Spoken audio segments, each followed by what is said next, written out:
Selamat pagi ICC. Saya belum dengar suaranya. Selamat pagi ICC. Senang tentunya boleh hadir di tengah-tengah Bapak Ibu pagi hari ini. Ini kali pertama saya ada di stage ini ya, melayani hari Minggu ya, 2 tahun lalu ya. Saya udah sempat datang di tempat ini dan dapat kesempatan melayani di hari Minggu ini. Oke, Bapak Ibu siap dengarkan firman Tuhan pagi hari ini?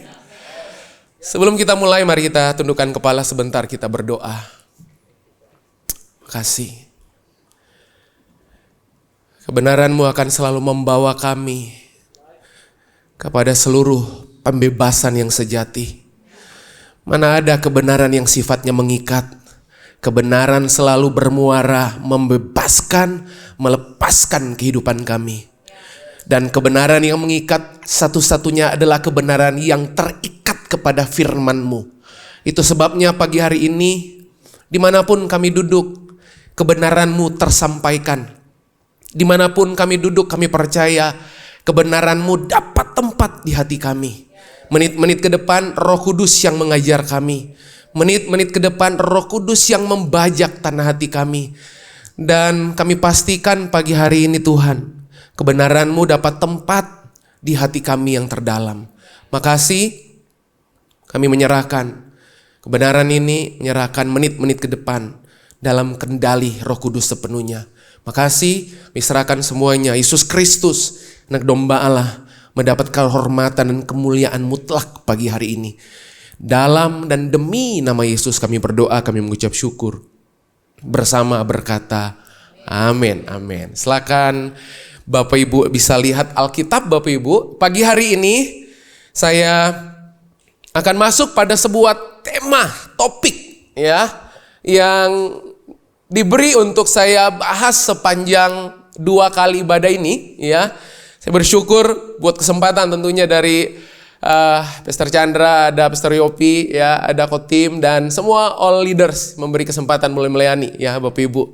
Pagi hari ini ada hal yang menarik yang seringkali gereja tinggalkan. Gereja gak pernah tinggalkan hal-hal yang menurut kita itu menarik. Apa yang gak pernah ditinggalkan gereja? Apa coba Bapak Ibu? Kok lihat saya udah curiga Bapak Ibu? Ya. Seringkali apa yang Yesus bangun, kita nggak pernah bangun. Sementara yang Yesus robohkan, kita bangun. Saya ulang pelan-pelan ya Bapak Ibu ya. Yang Yesus berupaya bangun dalam seluruh rangkaian pelayanannya, kita tinggalkan. Sebaliknya yang Yesus tinggalkan, kita bangun. Bahkan sering kali yang saya dengar di banyak tempat, bahkan saya bertemu dengan ratusan, ribuan, puluhan ribu orang Kristen. Coba kalau ditanya esensi keserupaan itu apa coba?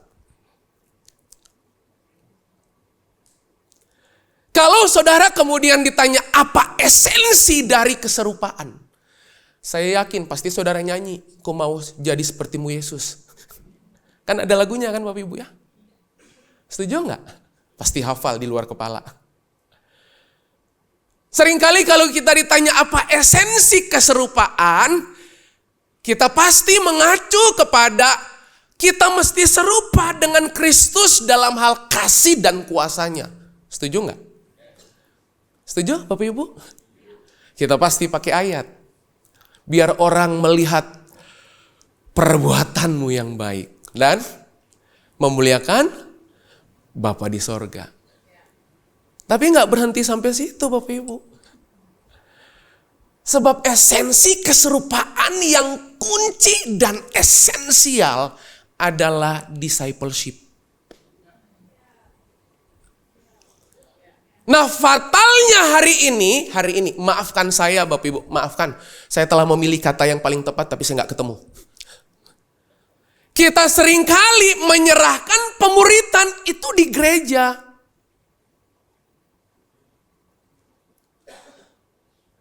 Kita seringkali berpikir bahwa gereja, tujuan utama gereja ada ya untuk muridin orang. Bapak Ibu tahu nggak? Gereja itu mendukung, keluarga itu membentuk. Jangan dibalik. Halo Bapak Ibu. Ada begitu banyak keluarga, maafkan saya. Dia nggak bisa urus anaknya di rumah, dia titipin di gereja. Nggak ada ayatnya. Halo, Bapak Ibu kok diam? Saya nggak ketemu ayatnya. Nah mari kita lihat pagi hari ini. Ya, Pastor ada ayatnya nggak? Ada.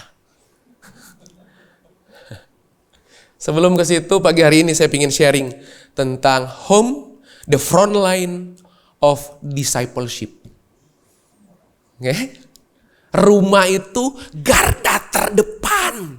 Rumah itu medan tempur pertama dalam pemuritan. Jangan ditukar.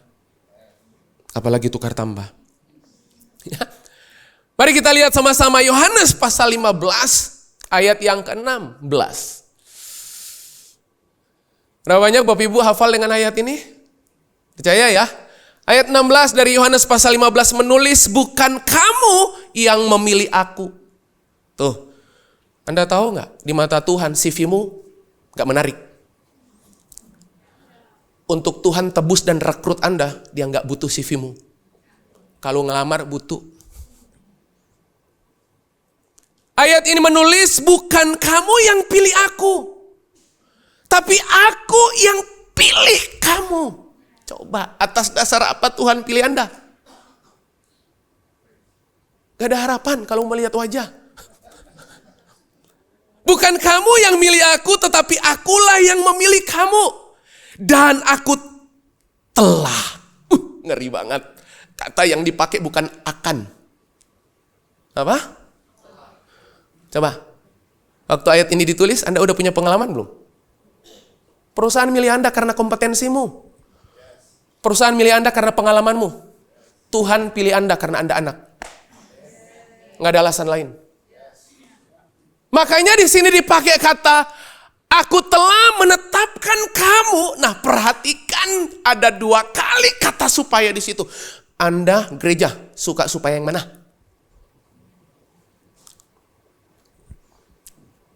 Supaya yang pertama apa? Supaya yang kedua? Gak usah pura-pura mikir Bapak Ibu. Coba pelototin aja ayat ini. Yang biasanya kita aminkan yang mana? Coba. Kalau pendeta khotbah, coba. Yang diaminkan yang mana Bapak Ibu? Yang amin, amin. Aminnya sampai overtone. Saya yakin banget kalau Anda baca ayat ini, kata supaya yang pertama Anda tinggalkan, Anda peluk, Anda rangkul, Anda aminkan supaya yang kedua. Mana mungkin supaya yang kedua Anda nikmati, Anda alami, kalau Anda nggak pakai supaya, Anda nggak hidupi supaya yang pertama. Nggak bisa. Aminkan teks dalam konteks. Kita nggak ada teks, kon aja, kon. Nggak ada teks. Supaya apa? Kamu pergi dan menghasilkan buah. Dan buahmu itu tetap supaya apa yang kamu minta. Supaya apa yang kamu minta kepada Bapa dalam namaku. Dalam namaku diberikannya apa? Kepadamu. Coba, apa yang Anda minta pagi ini? Apapun yang Anda minta, Tuhan bilang, akan kuberikan kepadamu. Tapi sadar dulu. Sadarnya apa? Saya dipilih. Oke, lalu saya ditetapkan. Lalu saya diutus. Gereja itu enggak. Dipilih, ditetapkan. Dipilih, ditetapkan. Dipilih, ditetapkan. Itu maaf Bapak Ibu, kayak saya naik tangga gini. Dipilih, ditetapkan. Dipilih, ditetapkan. Tahu Kristen naik turun tangga? Gak nyampe-nyampe.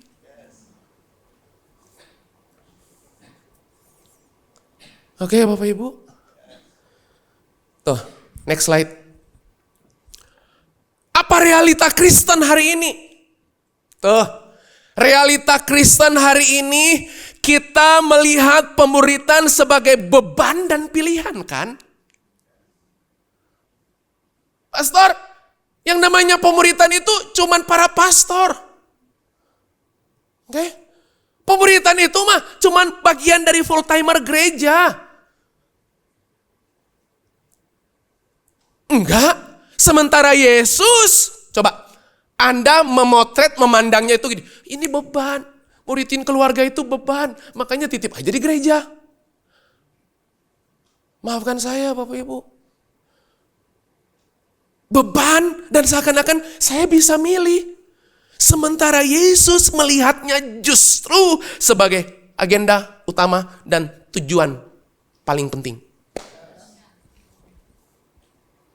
Coba, Anda serupa Kristus dalam hal ini enggak? Yang jadi agenda utamanya, jadi pilihan Anda kok. Sementara yang pilihan Tuhan, Anda jadikan itu agenda utama. Makanya enggak pernah sinkron kita. Di menit-menit awal ini saya mau tekankan, saya mau pindahkan semua kerangka dan hati Tuhan. Bahwa gini, pemuritan itu agenda dan tujuan utama. Nggak ada agenda lain. Saya muridin orang sejak tahun 96 until now. Dari mereka SMP, SMA. Sekarang udah berkeluarga dan gila itu. Itu pengusaha-pengusaha yang sukses dan berhasil. Lahirnya di mana? Dari rahim rohani. Fatalah saya mengkhotbahkan ini hari ini kalau saya nggak muridkan anak dan istri saya. Halo? Anda tahu nggak integritas itu dibangun di mana? Di khotbah? Di gereja? No. Integritas itu baca ayatnya. Itu dilatih, dikembangkan, diuji. Itu mulai dari rumah.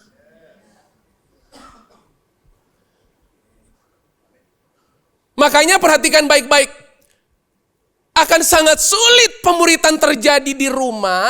Pemuritan gak akan pernah sejauh kedalaman rohani orang tuanya.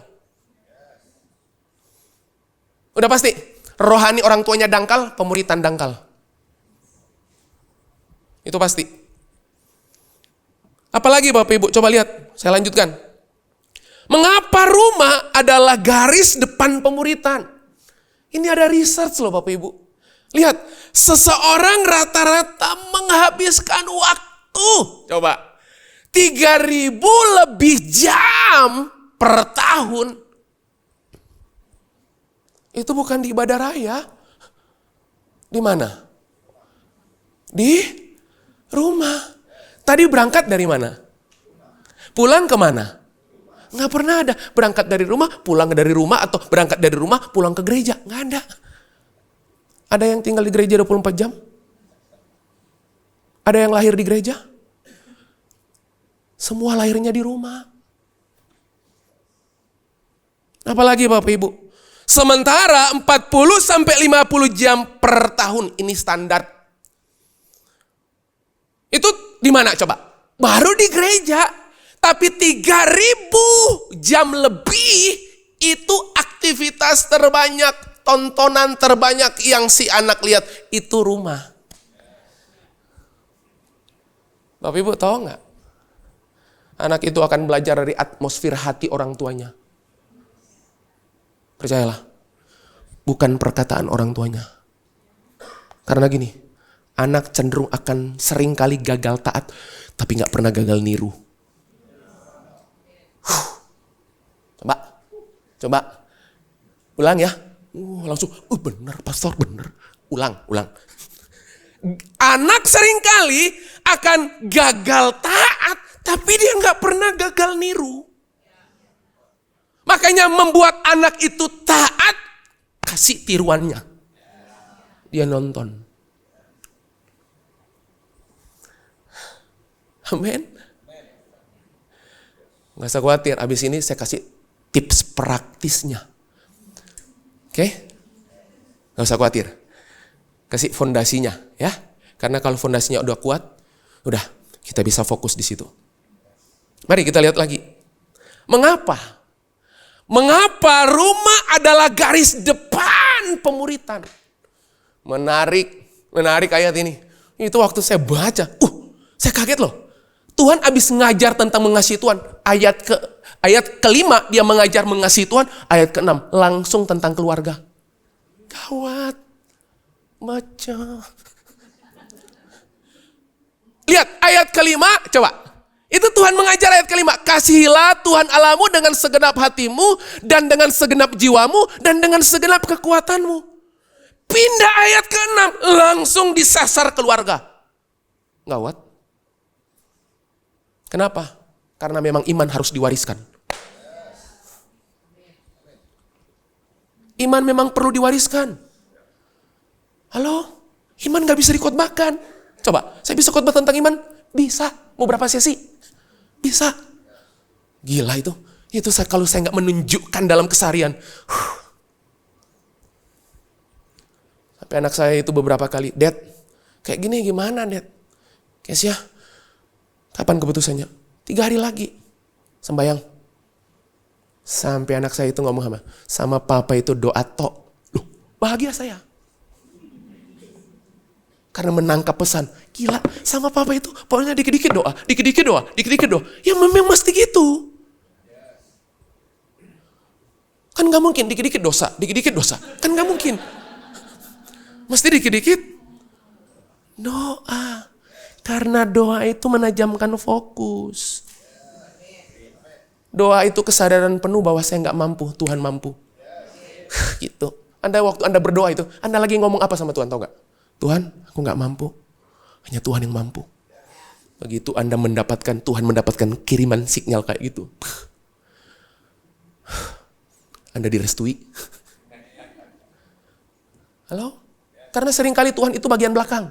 Udah gak mampu, baru serahkan kan? Sementara Alkitab bilang, penyerahan itu di awal. Kalau kita, penyerahan itu di akhir. Udah gak bisa, gak mampu, gak sanggup, bahwa dia sanggup. Nah, baru datang. Nah Bapak Ibu lihat. Ayat ke-6. Ayat ke-6. Ayat ke-6 menulis, lihat. Ayat ke-6 dulu.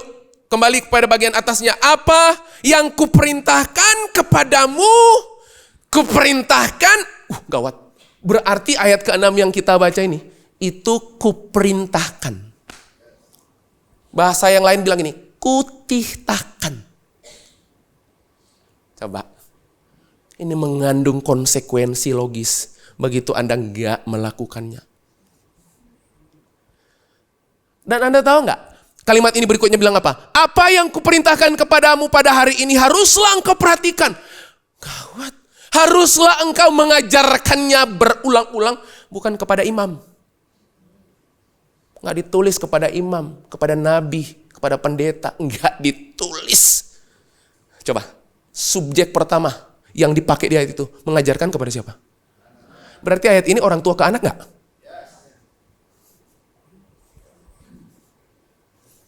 Coba.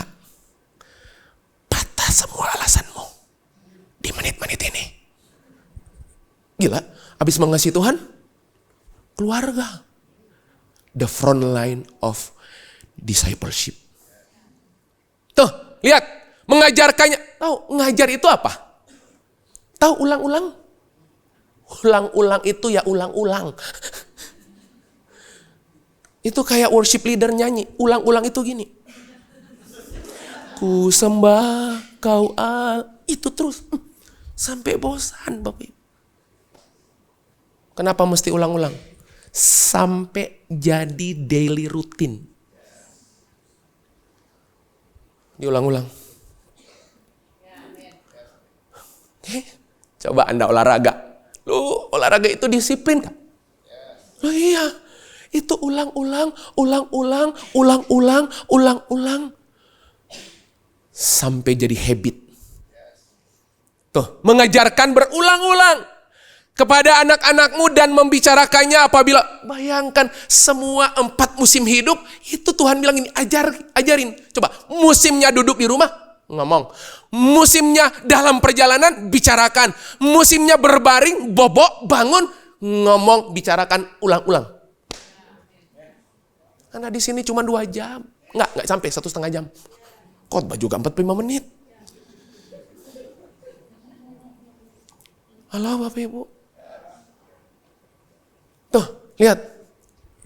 Rumah adalah gawat. Sekolah iman pertama. Harusnya anak saya itu nonton saya itu melihat iman. Itu bukan waktu dedinya khotbah tentang iman. Ih keren Pak, keren banget khotbahnya tentang iman. No, iman itu diperagakan dan ditunjukkan itu di rumah. Jadi bukan gini, sedikit-sedikit sakit, telepon pastor. Pastor Andrew, tolong doakan anak saya. Ih, orang tua tumpang tangan. Emang Roh Kudusnya beda? Yang di sini ori, yang di sana KW. Halo? Oke, sekarang tepat pada waktunya. Bagaimana memulai pemuritan dalam keluarga. Ini justru baru mulai khotbah. Oke, sekarang gimana kita memulai pemuritan dalam keluarga? Oke. Nah, mari kita lihat beberapa hal penting pemuritan dalam keluarga. Cuman 1 ayat untuk menunjukkan kepada Bapak Ibu Saudara gimana cara muridin. Bapak Ibu tahu nggak? Kalau kita nggak muridkan anak kita, media yang akan muridkan mereka. Udah pasti. Saya ulang ya. Kesibukan Anda yang sifatnya nggak bernilai kekal, Anda akan tebus di kemudian hari yang harganya lebih mahal dari kekekalan. Bahkan karena kalau kekekalan udah ada yang bayar. Kalau yang ini Anda yang bayar. Halo Bapak Ibu. Oke. Kita lihat Keluaran pasal 18 ayat 20. Lihat. Kemudian haruslah engkau mengajar. Kata yang dipakai kata apa lagi? Mengajarkan. Nah, kata mengajarkan di situ sama yang di sana, yang tadi, itu bukan di papan. Kumpulin anak istri di rumah, kumpul, waktunya kuliah. Di meja makan ada papan tulis, flip chart. Hari ini papa mau ngajar tentang doktrin keselamatan. Itu di ICC aja. Ya. Bukan itu. Mengajarkan kepada mereka ketetapan dan keputusan dan memberitahukan kepada mereka jalan yang harus dijalani dan pekerjaan yang harus dilakukan. Kok ketemu kata itu harus? Tahu harus? Wajib. Tahu wajib? Harus. Dengan cepat. Poin pertama. Perhatikan ayat yang ke-20. Ayat ini aja kita akan lihat. Lihat. Kemudian haruslah engkau mengajarkan kepada mereka ketetapan-ketetapan dan keputusan-keputusan. Bapak Ibu, saya titip pesan. Sebagai orang tua, hal yang pertama yang mesti Anda ajarkan. Oke, di sini jelas. Mengajarkan apa? Ketetapan dan keputusan-keputusan. Apa sih ketetapan dan keputusan? Gak ada yang lain. Ketetapan dan keputusan itu firman yang telah merasuk dalam kehidupan orang tuanya. Nah coba, kalau orang tuanya gak cinta firman, coba.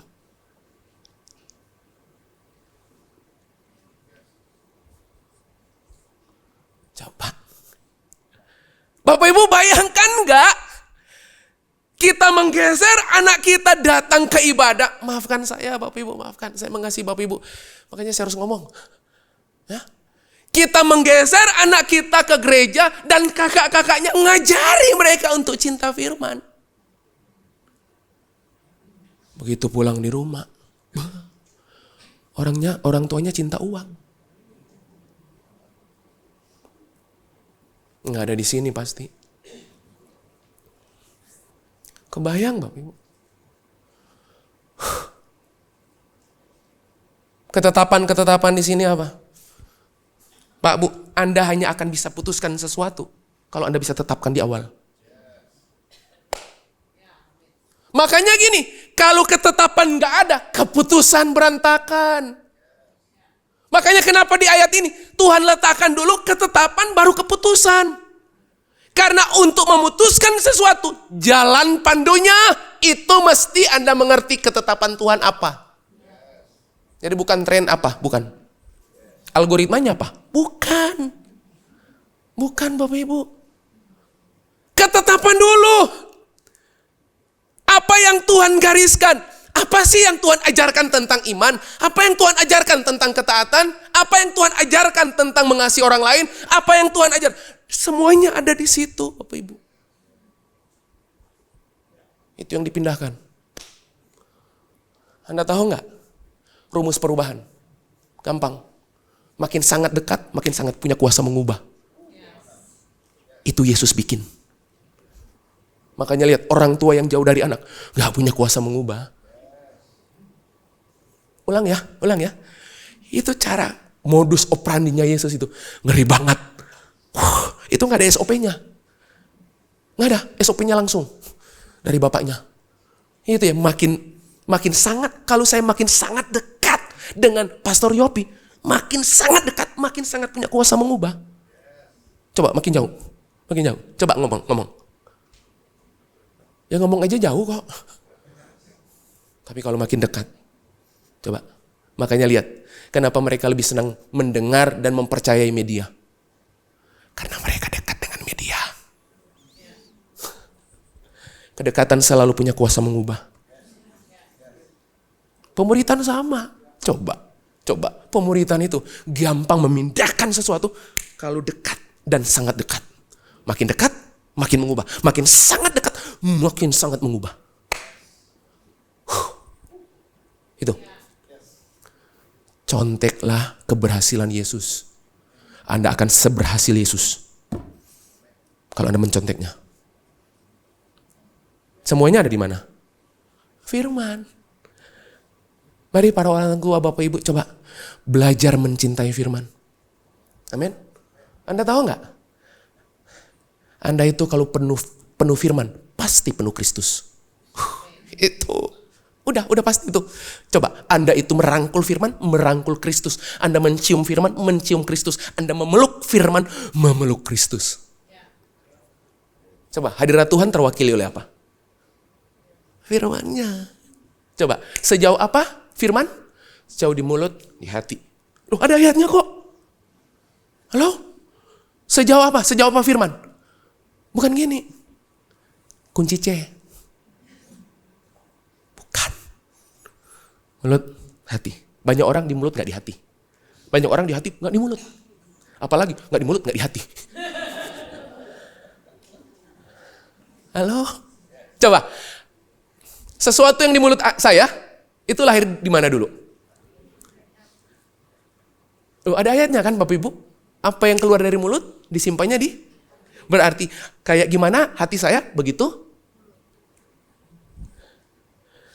Halo Bapak Ibu? Amin Bapak Ibu. Bapak Ibu terima saya ya hari ini ya. I love you. Lihat tindakan praktisnya. Lihat. Apa tindakan praktisnya? Mulai hari ini Pak, Bu, percakapan iman yang alami, bukan formal. Halo? Ambil contoh. Begitu percakapan di meja makan, tuh. Lagi ngobrol, lagi di jalan. Dia lagi cerita, Dad, gini-gini. Udah Bapak Ibu, enggak usah kasih nasihat. Nasihat Anda itu kurang sanggup mengubah. Coba, ajak ngomong. Nih, menurut kamu apa pandangan Tuhan terhadap situasi ini? Sampai anak Anda bilang gini, Papa dikit-dikit Tuhan, dikit-dikit Anda berhasil. Daripada dia bilang, Papa dikit-dikit hantu, dikit-dikit hantu. Loh, Tuhan sama hantu itu bolak-balik loh. Sama seperti anak kita datang cari kita hanya demi uang kan? Terus kita bilang apa? Dikit-dikit uang, dikit-dikit uang. Kita ganti. Besok-besok, dikit-dikit Tuhan, dikit-dikit Tuhan. Nah, biar seri satu sama. Tuh, apalagi? Kalau kamu di posisi itu, apa pilihan yang benar? Itu langsung gerus kerangka berpikirnya, langsung sudutkan kerangka berpikirnya kepada kebenaran. Kalau kita kan enggak. Teman-temanmu gimana? Loh, salah pintu masuk. Yang kedua. Setelah menetapkan ketetapan, mengajarkan ketetapan dan keputusan, yang kedua, baru memberitahukan kepada mereka jalan yang harus dijalani. Kenapa Bapak Ibu? Sebab waktu ada ketetapan dan ada keputusan, di tengah perjalanan ada pilihan nggak? Halo? Kayak kita nyetir mobil Bapak Ibu. Oke, ini kanan apa kiri? Kan Bapak Ibu nggak mungkin dalam waktu yang sama di kanan dan di kiri. Halo? Nggak pernah saya dengar itu. Google Map bilang, kanan kiri. Nggak ada.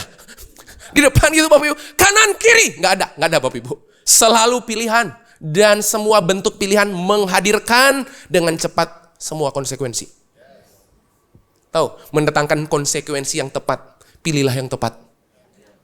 Sebaliknya, gampang banget membuat kehidupan kita rumit. Selalu pilih yang salah. Ya, selamat datang penderitaan. Lihat, jalan yang harus dijalani. Kata jalan di situ berarti gini. Kata jalan di situ bukan cuma sekedar memilih, tapi kata jalan di situ gini. Membentuk cara berpikir, membentuk cara hidup, membentuk pola hidup, membentuk karakter hidup. Halo? Gila ini ayatnya. Ternyata memuridkan keluarga, memuridkan anak, memuridkan orang rumah. Gak ada yang rumit Bapak Ibu. Persoalannya di mana coba? Kasih karunia ada dalam hidup Anda? Ada. Telah ditakar Alkitab bilang cukup. Cukup itu memadai. Gak usah minta lebih. Makin Anda minta lebih makin kurang malah. Kata cukup itu memadai sesuai dengan ukuran. Itu bahasa aslinya. Oke, cukup. Coba kasih karunia ada? Ada. Semua infrastruktur yang Tuhan siapkan ada? Semua super sistem ada? Apa yang gak ada? Kemauan. Nggak ada. Setuju Bapak Ibu? Itu aja Bapak Ibu. Nah, latih anak-anak kita membentuk cara hidup, karakter hidup dengan jalan yang harus mereka tempuh. Dan gak bisa tunjukin jalan kalau gak diajari keputusan. Gak bisa ajari keputusan kalau di awal perjalanan nanti gak ada ketetapan. Coba Bapak Ibu, Anda tanya habis saya khotbah, Jeff habis ini kemana? Enggak tahu. Saya enggak kemana-mana. Saya pastikan habis ini, saya pulang ke Surabaya. Itu pasti. Kenapa? Begitu ada ketetapan, ada keputusan. Begitu ada keputusan, saya tahu saya harus bersegera dan akan ada di mana. Pilihan terbuat enggak? Tahu enggak dipandu oleh apa? Keputusan. Keputusan dipandu oleh apa? Ketetapan. Amin Bapak Ibu. Tuh, coba contoh praktisnya apa? Saya tulis di situ simple banget Bapak Ibu. Bagaimana menjadi orang jujur? Nah Bapak Ibu bisa bayangkan nggak? Kita latih anak kita jujur, begitu ada orang telepon papanya. Angkat nak, kamu angkat. bilang handphonenya Dedi ketinggalan. Kalau dia tanya bilang, Dedi lagi keluar handphonenya ketinggalan. Terus anak Anda itu hebat, cerdas, dia angkat. Halo? Ini siapa? Nama anak. Ini siapa? Langsung dia jawab. Kata Dedi barusan bilang, Dedi ketinggalan handphone. Tapi itu barusan Dedi bilang.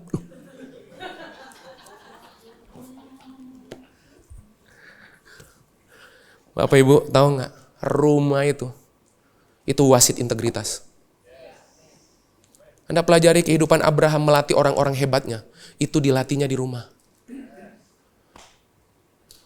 Bukan dilatih di topik spiritual journey, integrity. No. Rumah. Paham Bapak Ibu?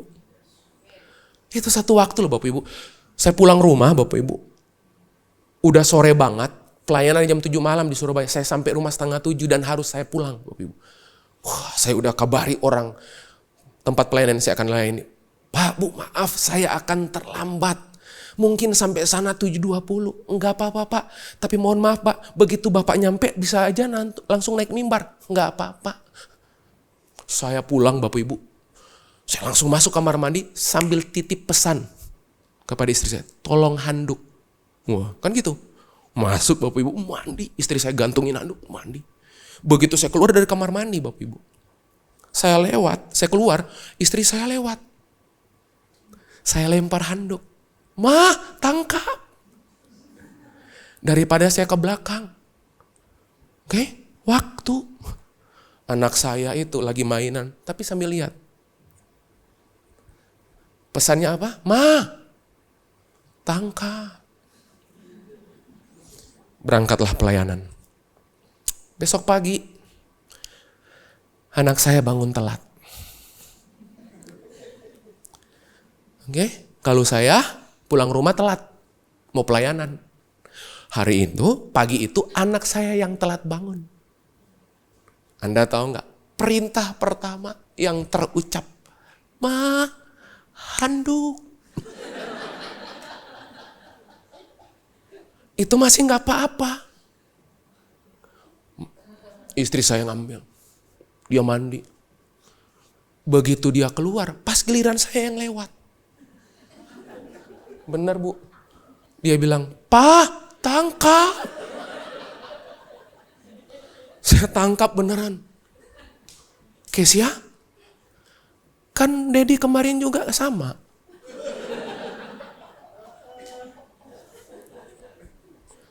Itu topik khotbah sepanjang masa itu. Keserupaan itu dari perilaku. Bukan dari apa yang diajarkan. Halo? Amin Bapak Ibu. Jangan lihat orang di mimbar. Waktu di mimbar itu karunianya. Begitu turun dari mimbar, itu karakternya. Sedap gitu kan. Amin Bapak Ibu. Oh, udah percayalah. Kalau dari sini, bagus pasti. Mau tahu saya? Coba bisikin tanya sama istri saya kayak gimana. Banyak cacatnya. Terus belajar, jangan nyerah apa Bapak Ibu, amin? Berikutnya, lihat. Bagaimana respon kita saat dilukai, bagaimana menghadapi penderitaan. Loh, itu anak itu lihat semuanya Bapak Ibu. Amin Bapak Ibu. Yang ketiga, coba kita lihat. Yang terakhir. Pemain keyboard bisa bantu, bisa kembali. Yang ketiga coba. Bolehkah Bapak Ibu baca sekali lagi Keluaran 18 ayat 20? Ayatnya 2, 3. Kemudian, haruslah engkau mengajarkan kepada mereka ketetapan-ketetapan dan keputusan-keputusan. Dan memberitahukan kepada mereka jalan yang harus. Pakai kalimat apa lagi? Dan. Loh, tahu dan? Itu semua kata itu pakai. Tuh, kata yang pertama. Dan keputusan. Dan memberitahukan. Dan. Kita benar-benar dan. Tuntas. Selesai. Nggak dipakai kata atau. Halo? Sama kayak Yesus mengajar. Ada 2 orang Kristen bangun rumah. Ingat ayat itu? Lalu Alkitab menggunakan kata ini. Lalu datanglah hujan dan badai dan banjir. Anda tahu nggak? Seringkali penderitaan itu datang borongan. Ayat Alkitab itu nggak pakai kata atau. Karena kalau atau, pilih salah satu, coret yang nggak perlu. Setuju Bapak Ibu? Dan kok sama. Gila. Dan. Paket lengkap. Nggak boleh Anda buang satu.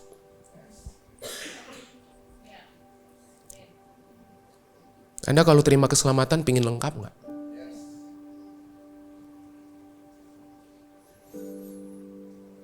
Yang ketiga, tindakan nyata. Pemuritan gak berhenti pada pengetahuan dan nilai. No.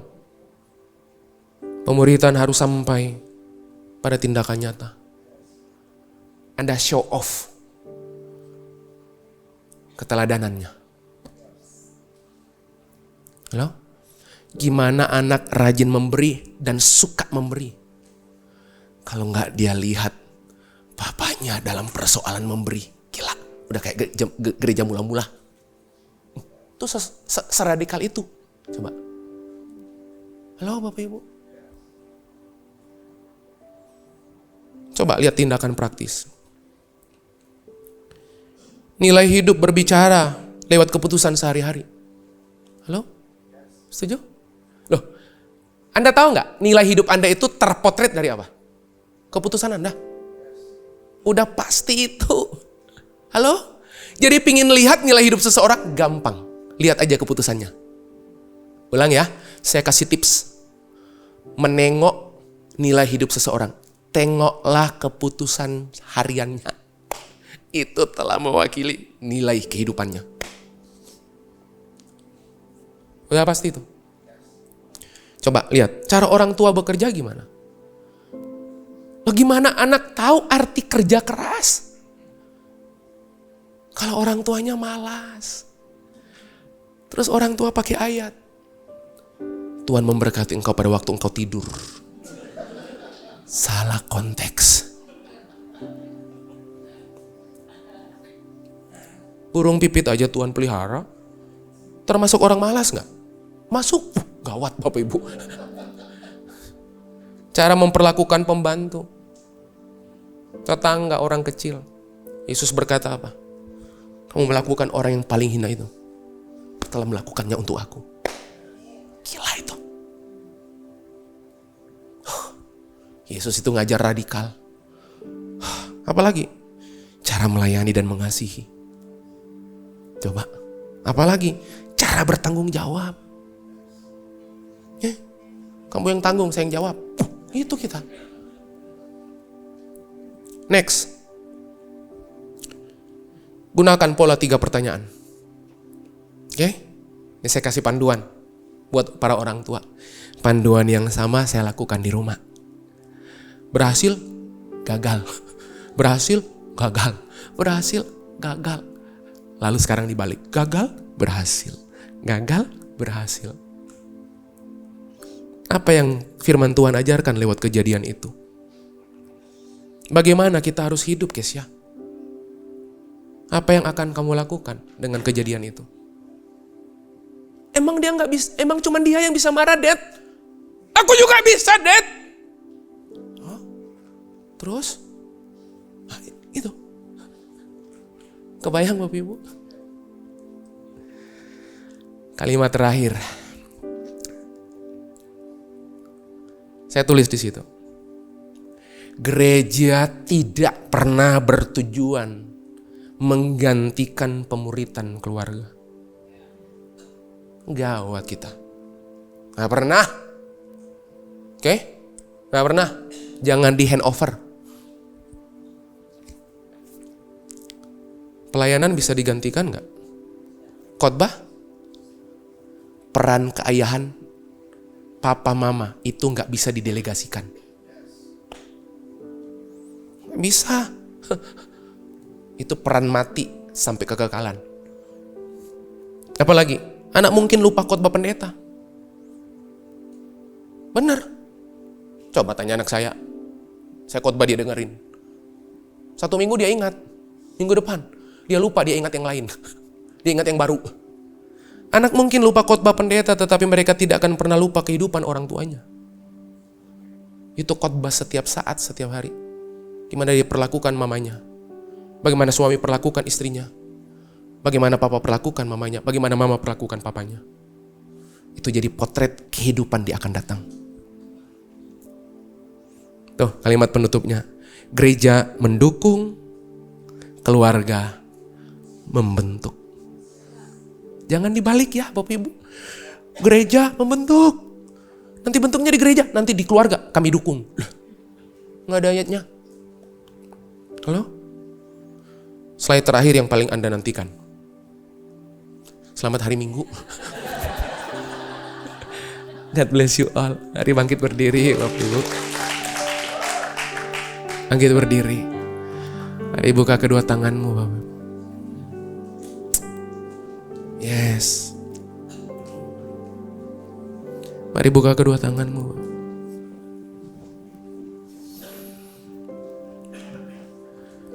Makasih. Makasih. Meteraikan firman-Mu.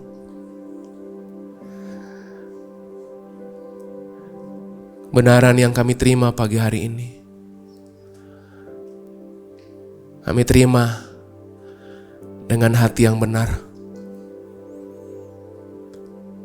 Kalau kehidupan kami sebagai orang tua belum benar, minimal pagi hari ini Tuhan dapati hati kami benar dulu. Perilaku kami bahkan seringkali gagal dan salah. Tapi minimal pagi ini Tuhan jumpai kami, Tuhan tengok, lihat kami. Hati kami terfokus, tertuju pada seluruh kebenaran yang sejati. Hambamu selesai. Aku berdoa pagi hari ini dari tempat ini. Kuatkan kami sebagai orang tua. Kami tahu gak mudah, kami tahu gak gampang. Tapi roh yang berdiam di dalam kami berotoritas penuh mengendalikan segala kehidupan kami. Pantas saja kami bergantung penuh, sepenuh-penuhnya kepada Engkau. Sumber di atas segala sumber. Hikmat Engkau sumbernya. Ketangkasan Engkau sumbernya. Ketepatan Engkau sumbernya. Di semua sumber Engkau sumbernya. Makasih. Mau selesai. Berdayakan setiap orang tua di ruangan ini. Nanti waktu kami pulang dengan hati yang diberdayakan oleh firman-Mu. Kami menjadi orang tua, suami, istri, papa, mama yang menghidupi kebenaran-Mu, sehingga kebenaran-Mu diwariskan dari generasi kepada generasi. Terima kasih, memusrahkan semuanya ke dalam tangan-Mu, di dalam dan demi nama Yesus. Kami sudah berdoa dan mengucap syukur bersama-sama berkata, Amin. Silakan duduk Bapak.